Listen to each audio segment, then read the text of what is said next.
ధవళేశ్వరం బ్యారేజీ దగ్గర నాటు పడవ ఇరుక్కుపోయింది. గోదావరి ప్రవాహంలో కొట్టుకొచ్చిన పడవ బ్యారేజీ గేట్ల మధ్య చిక్కుకుపోయింది. దానిని బయటకు లాగేందుకు ప్రయత్నిస్తున్నారు. అయితే గోదావరి ఉధృతి ఎక్కువగా ఉండడంతో సహాయక చర్యలకు ఇబ్బంది ఏర్పడుతోంది. గోదావరిలో వరద ఉధృతి కొనసాగుతుంది. గోదావరి వరద ఉధృతి కొనసాగటం వల్ల ఇక్కడ స్థానికంగా ఉన్న గాయత్రి ఇసుక ర్యాంపులో ఉన్న ఒక నాటు పడవ గోదావరి ప్రవాహానికి కొట్టుకొని వచ్చి ధవళేశ్వరం కాటన్ బ్యారేజ్ గేటుకు చిక్కుకుంది. మనం ప్రస్తుతం ఇక్కడ ధవళేశ్వరం కాటన్ బ్యారేజ్ దగ్గర ఉన్నాము. ఇక్కడ విజువల్స్లో చూడవచ్చు నాటు పడవ ధవళేశ్వరం బ్యారేజ్ గేటుకు చిక్కుకున్న దృశ్యాలను కూడా మనం విజువల్స్లో చూడవచ్చు.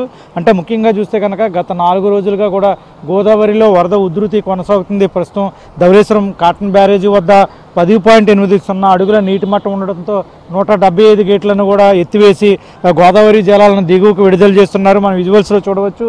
ఈ నేపథ్యంలోనే గోదావరి వరద ఉధృతి కొనసాగడం వల్ల గోదావరి ప్రవాహం కారణంగా స్థానికంగా ఉన్న ఇక్కడ ధవళేశ్వరం బ్యారేజీకి సమీపంలో ఉన్న గాయత్రి ఇసుక ర్యాంపులో ఉన్న ఒక నాటుపడవ కొట్టుకొచ్చి ఇక్కడ ప్రవాహంలో చిక్కుకుంది. మనం విజువల్స్లో చూడవచ్చు. మొత్తం ప్రస్తుతం ఇక్కడ ధవళేశ్వరం కాటన్ బ్యారేజీ వద్ద గోదావరి వరద ఉధృతి కొనసాగుతుంది. అంటే జలవనరుల శాఖ అధికారులు కూడా ప్రస్తుతం ఇక్కడ ఈ నాటు పడవని ఏదైతే బ్యారేజీకి గేటుకి చిక్కుకుందో ఈ నాటు పడవను కూడా బయటికి లాగేందుకు ప్రయత్నాలు చేస్తున్నారు. ప్రస్తుతం గోదావరి వరద ఉధృతి కొనసాగడం వల్ల ప్రవాహం ఎక్కువగా ఉన్న నేపథ్యంలో ప్రస్తుతం నాటు పడవని బయటికి తీసేందుకు కూడా కొంచెం సాహసించాల్సిన పరిస్థితి ఉంది.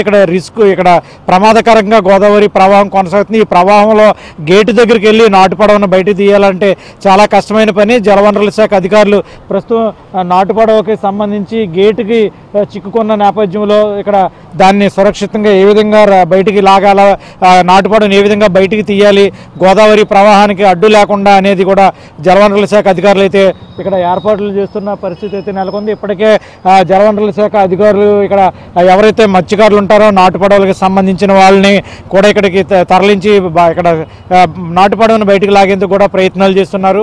ప్రస్తుతం అయితే కనుక ధవళేశ్వరం కాటన్ బ్యారేజీ వద్ద గోదావరి వరద ఉధృతి కొనసాగుతూనే ఉంది.